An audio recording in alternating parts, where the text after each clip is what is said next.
मुश्किल रिवायत में आपकी खबर बयान करने की कोशिश कर रहा हूँ, मेरा साथ दीजिएगा। नबी सरकार हज़रत इमाम मोहम्मद तक़ी अलैहिस्सलाम की खिदमत में एक सहाबी आया और इमाम आखिरी ज़माने का जिक्र फरमा रहे थे कि आखिरी ज़माने में ये होगा, ये होगा, ये होगा, और उसके बाद हमारा जो आखिरी फर्जंद है वो ज़हूर करेगा। बयान करते करते इमाम ने फरमाया कि जो हतमी निशानियां हैं वो ये हैं, बाकी गैर हतमी निशानियां हैं, मुमकिन है कि वो पूरी हो, मुमकिन है कि पूरी ना हो।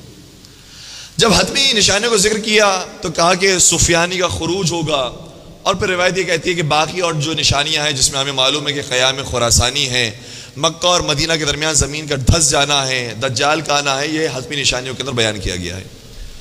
क्या जब हतमी निशानियां भी इमाम ने बयान कर दी कि जब ये पूरी होंगी तो फिर इमाम का ज़हूर होगा, तो मेरे जहन में सवाल आया।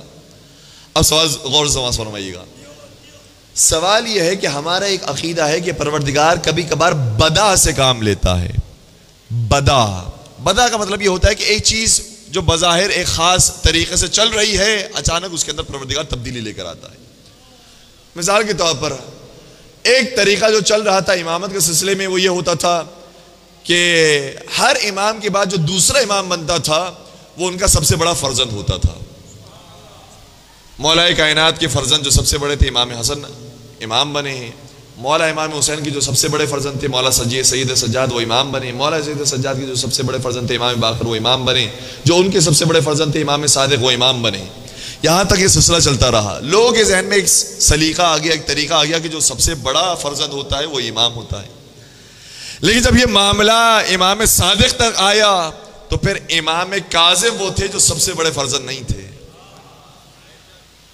यहां पर रिवायतें कहती हैं कि परवरदिगार ने बदा से काम लिया, यानी वो इरादा जो चला आ रहा था लोगों के जहन में महफूज हो गया था, उसमें तब्दीली वाकई की। कहा नहीं, अब बड़ा बेटा नहीं, जो हकदार है हकीकी हकदार, चाहे वो बड़ा हो या छोटा हो, वो इमाम बनेगा।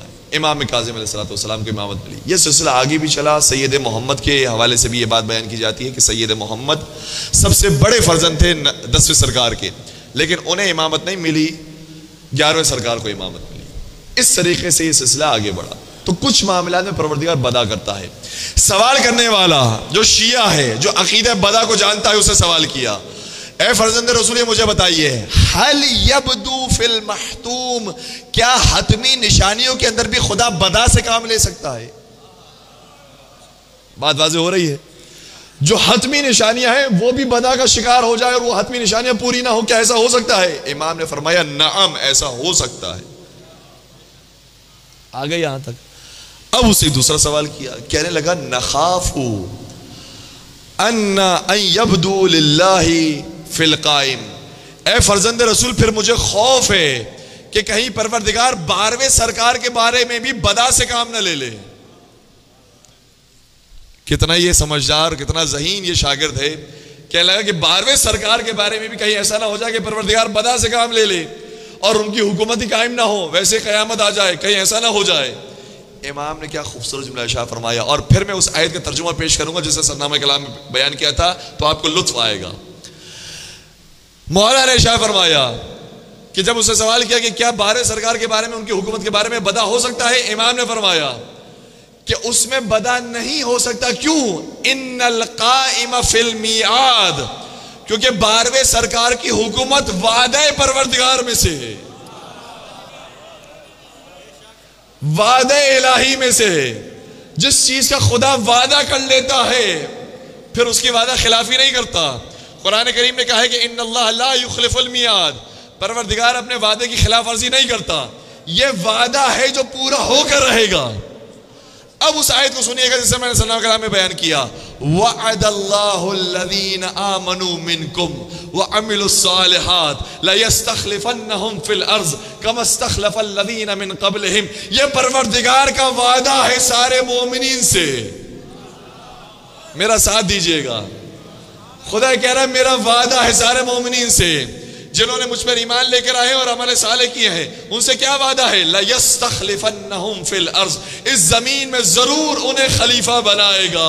कमस्तखलफल्लज़ीन मिन क़ब्लिहिम, जिस तरीके से उनसे पहले वालों को खलीफा बनाया था।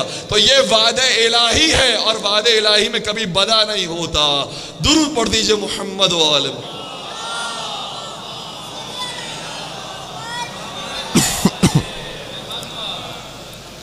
बात पहुंच गई, कुछ मुश्किल बात थी लेकिन आपने मेरा साथ दिया और अल्हम्दुलिल्लाह बात पहुंच गई कि 12वें सरकार की खिलाफत और हुकूमत के बारे में बदा नहीं है, ये वादे इलाही है जो पूरा होकर रहेगा।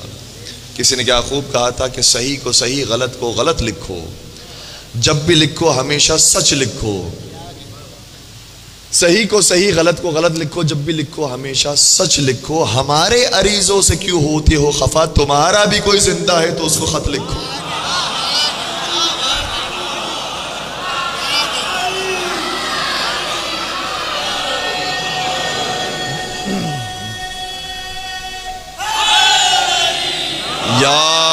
याली तुम्हारा भी कोई जिंदा है तो उसको खत लिखो। तो सरकार इमाम ज़माना जिंदा हैं, हयात रखते हैं, इसी सरजमीन में मौजूद हैं। वो हमें देख रहे हैं लेकिन हम उन्हें देखने से महरूम हैं। मौला वो ज़माना कब आएगा कि नरा व नराक, हम आप